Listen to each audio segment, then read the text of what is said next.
फिर भी for the sake of illustration I'll find RHL as well. मतलब इसकी ज़रूरत नहीं है थियोरटिकली, बट फिर भी निकालेंगे. At x is equal to 0.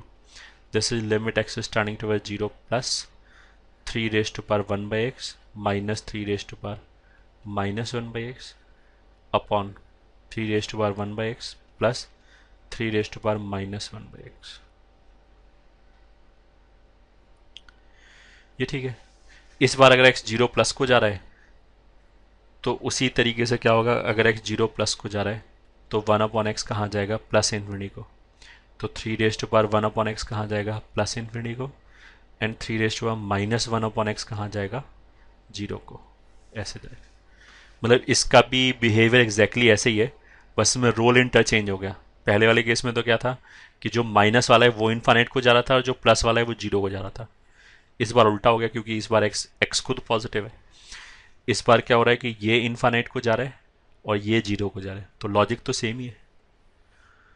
Logic तो हम क्या बोलेंगे, ये इन्फिनिटी को जा रहा है और ये 0 को जा रहा है, तो इसको निगलेक्ट कर दिया. पहले वाले कंपैरिजन में निगलेक्ट कर दिया, तो ये भी निगलेक्ट और ऐसे ये भी निगलेक्ट. तो केवल ये दो टर्म बचे, उसका रेशियो बना जाएगा. ठीक है, एक तरीका तो ये हो गया. दूसरा हम इसको ऐसे भी कर सकते हैं for the sake of illustration, कि हमने क्या किया कि ऊपर नीचे डिवाइड कर दिया. Divide by 3 raise to power 1 by x. ऊपर नीचे डिवाइड कर दिया तो ये हो जाएगा 1 माइनस इसके डिनोमिनेटर में 3 raise to power 1 upon x आ जाएगा. या उस 3 raise to power 1 upon x को जब ऊपर लेके आएंगे तो ये आ जाएगा 3 raise to power minus 1 upon x into 3 raise to power minus 1 upon x. तो that will become 3 raise to power minus 2 upon x. मतलब ये तो एक दूसरे का रेसिप्रोकल है. पहला टर्म और दूसरा टर्म एक दूसरे का रेसिप्रोकल है. अगर पहला अल्फा है तो दूसरा 1 अपॉन अल्फा है. तो अगर मैंने ऊपर नीचे अल्फा से डिवाइड किया तो जो 1 अपॉन अल्फा है वो अल्फा स्क्वायर हो जाएगा. तो इस स्क्वायर की वजह से 2 आ गया. सिमिलरली नीचे आ जाएगा -2 अपॉन एक्स. ऊपर वाले की तरह भी सॉल्व कर सकते हैं. ये तो मैं ऐसी एक और अप्रोच बता रहा हूँ. ये ठीक है, ताकि तुम लोगों को एक एक्स्ट्रा अप्रोच पता लग जाएगा. ऐसे भी कर सकते हैं. अब अगर एक्स 0 प्लस को जा रहा है तो जैसे यहाँ पे 3 raise to power minus 1 upon x कहाँ जा रहा था, 0 को. क्यों क्यों 0 को जा रहा था, क्योंकि ये माइनस इन्फिनिटी को जाएगा. अगर 3 raise to power minus 2 upon x लिखोगे तो वो भी 0 को ही जाएगा. तो अब क्या हुआ, अब ये 0 को जा रहा है, ये 0 को जा रहा है और ये भी 0 को जा रहा है. तो ये तो कोई इंडिटर्मिनेंट फॉर्म ही नहीं है. केवल 3 raise to power 1 over x से, केवल इस टर्म से डिवाइड करने की वजह से क्या हो गया कि इनडिटर्मिनेंट फॉर्म ही चला गया, क्योंकि ये 0 को जा रहा है. तो 1 माइनस 0 अप्रोचिंग कहाँ जाएगा, 1 को. और डिनोमिनेटर भी कहाँ जाएगा, 1 को. तो 1 अपॉन 1 कितना हो गया, 1.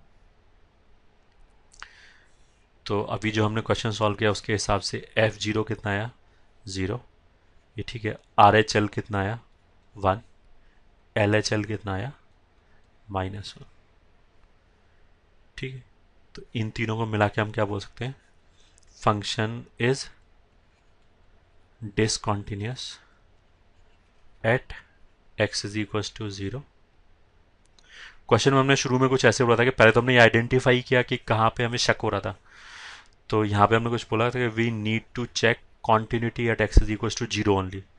बाकी जगह क्यों नहीं चेक किया, क्योंकि बाकी जगह हमने एक्सप्लेन किया कि ज़रूरत ही नहीं है, क्योंकि बाकी सब जगह कॉन्टिन्यूस है. कैसे कॉन्टिन्यूस है, वो थ्योरम्स लगा के कॉन्टिन्यूस प्लस कॉन्टिन्यूस कॉन्टिन्यूस होता है, या कॉन्टिन्यूस ऑफ कॉन्टिन्यूस कॉन्टिन्यूस होता है, वो सब लगा के केवल 0 पे चेक करने की जरूरत है और कहीं जरूरत ही नहीं. Function is discontinuous at x is equal to 0 and everywhere else, बाकी सब जगह इट इज कॉन्टिन्यूस. ठीक है, यही आंसर हो गया इस क्वेश्चन का.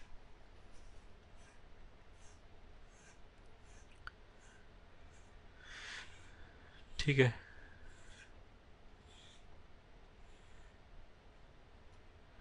अच्छा, एक मान लिया मैं सिमिलर क्वेश्चन अगर और ले लूँ, say f x is equal to x into 3 raise to power 1 by x minus 3 raise to power upon 3 raise to power 1 by x plus 3 raise to power minus, if x is not equals to 0 is equals to 0 if x is equal to 0। ये ठीक है। अगर ये question है तो हमारे answer पे क्या फर्क पड़ेगा? आंसर में तुम ये देखो कि ये वाला पार्ट और ये वाला पार्ट तो वैसे ही जैसा लास्ट क्वेश्चन था। तो अगर मैं बोलूँ कि f0 क्या है तो वो तो 0 ही आएगा। ठीक है। अगर मैं LHL निकालूँ लास्ट क्वेश्चन की तरह, limit x is turning toward 0 minus x into 3 raise to power 1 upon x minus 3 raise to power minus 1 upon x whole divided by 3 raise to power 1 upon x plus 3 raise to power minus 1 upon x। इसका limit निकालना है। अभी जो हमने उससे ऊपर question solve किया, इससे पहले जो क्वेश्चन सॉल्व किया उसमें केवल ये पार्ट था, ये नहीं था। ठीक है।